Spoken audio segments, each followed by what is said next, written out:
What's up? Tayo po ay nagbabalik sa panibagong Minecraft episode. At no pong nakaraan na episode, silang days na rin yung nangyari. Nag-grind po ako ng off-cam at nakapag full armor na tayo. Which is nasira po yung leather, so konti lang po naman yung na-mine ko. So ginawa ko na lang siya ng panggawa ng armor. At sa video na ito, mga guys, may gagawin tayo pero bago natin simulan yung gagawin natin sa video na to, mag-subscribe ka muna at i-click mo na or suntukin mo na yung notification bell at wag mo na susuntukin yung cellphone mo, baka masira yan, i-click mo na lang. So, yun nga, bago na sunod ng video, subscribe ka na. So, ngayon nakikita niyo mga guys or mga pare, so nandito tayo sa mismong ating mining area. So, anong ginagawa ko sa mining area? Kakagaling, dito po ako nag-spawn kasi nga, nung off-cam mga guys, nag-mine po ako para makapag full armor na tayo. So, hindi ko na pinakita yon. Tsaka hindi ko na ginawa din ng episode para hindi masyadong boring, di ba? So, ngayon, ah, actually, wala akong gagawin natin for today's video is wala naman tayo nating special na kailangan gawin natin ngayong araw na ito. So, ayun. Siguro mag-explore lang tayo muna. Yung mga pwede natin i-explore kasi wala naman talaga dapat tayong gagawin sa episode na to. So, yeah, may mga sand dito. Dami sa actually. Yeah. So, gagawin nga talaga natin ngayon for today's video nga mga guys ay pupunta tayo ng nether para kumilekta ng mga wala niyo yung mga woods din.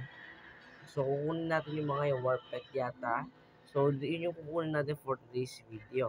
So yun yung agenda natin ngayon. So pupunta ako na ako ng nether. I think kakayanin ko na yun.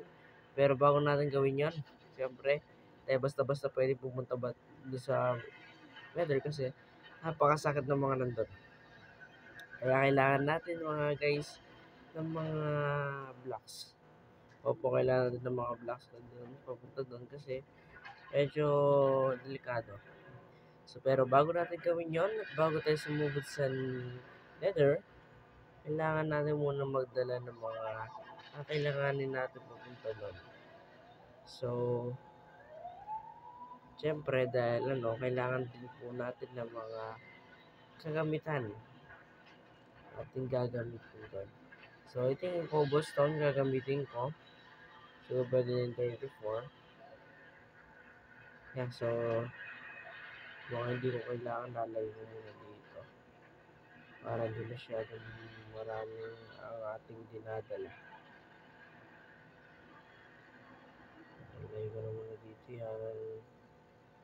Yeah, siguro to pwede na to. Pupunta natin ang nether. Let's go.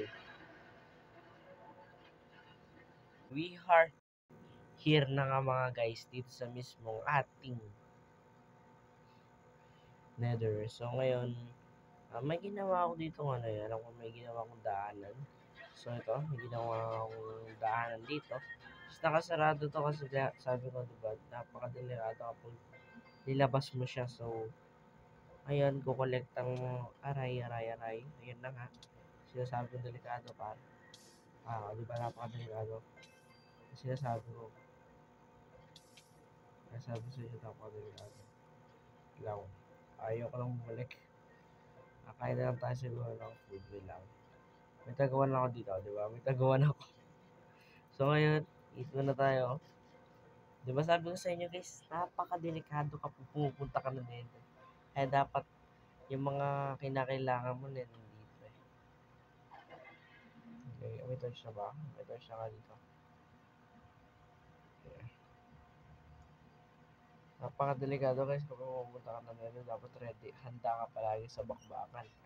Kaya dapat ready mo yung mga sword mo eh. Yung mga weapon pala, no? Sword.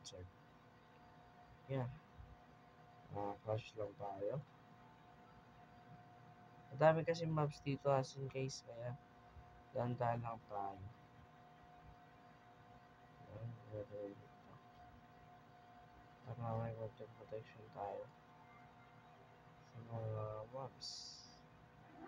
Para di tayo kagad makita. Ayan.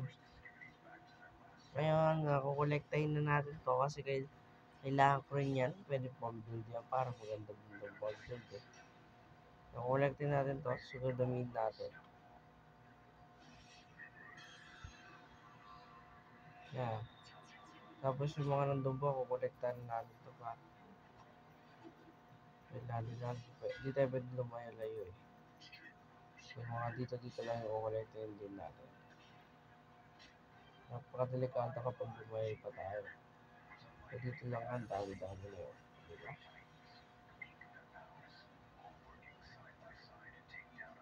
Madami tayong magagawa dito guys. Pwede natin pang dito sa portal. So, ulit ko to. Ang dami ito par. Sisira yata yung ano ko dito. Yan, parang dami.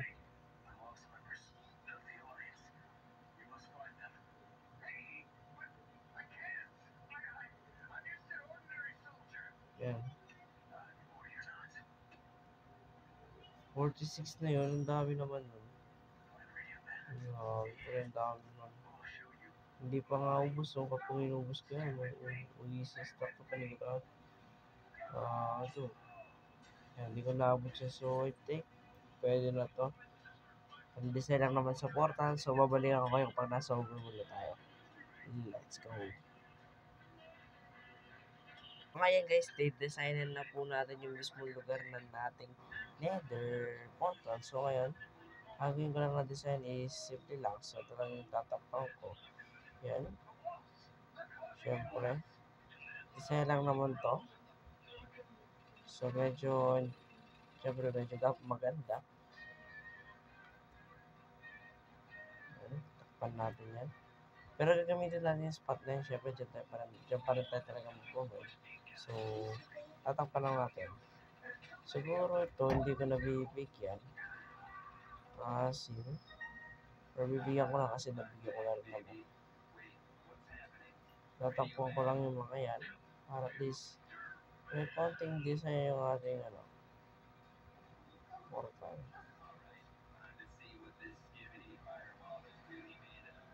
Tapos sirain ko itong mismong turkat to. Pwede nga natin yun. Pati ito. Ayan. Tapos gagawin ko, papalitin ko ng ganito yan. Ayan. Diba guys, may design na yung portal natin. Diba siya basta-basta. Tapos siguro, I think, bigyan natin ng bubo. Para maganda din tingnan. Kaya maganda kapag may bubo yan. Diba, parang hindi ko siya kumalimit yung mga light. Yeah, so maganda nga kapag ganyan. So, yeah, babalik ako kapag na-tops ko na. Let's go. Dahil na ba kayo? Sa makikita ninyo. Oh my goodness. Alas 30 minutes ko rin po ito ginawa. Ilan tanggal natin ito. Napakapangit tingnan kapag may mga dirt. So, tanggalin muna natin dirt. Yan. Napakasimple. Presenting the nether portal design. Oh my goodness. Ito yung mga nether rock. Tapos nandito yung mining area natin yan. Tapos dito sa kabila, dito rin yung isa natin mining area. Yan. Dito, yan. So, yun nga. Ganda na aking ginamit ko. Tapos, ito yung ginamit ko ng design sa mga gilid-gilid. Gumamit din ako ng mga ganito. Para naman siya yung simple tingnan. Tapos, yung iba gumamit ako ng ganito. So, yun nga. Sana nag-enjoy kayo sa video na to. Magkita-kita tayo sa sunod na video. Hanggang sa ulit. Goodbye. Bye. Subscribe.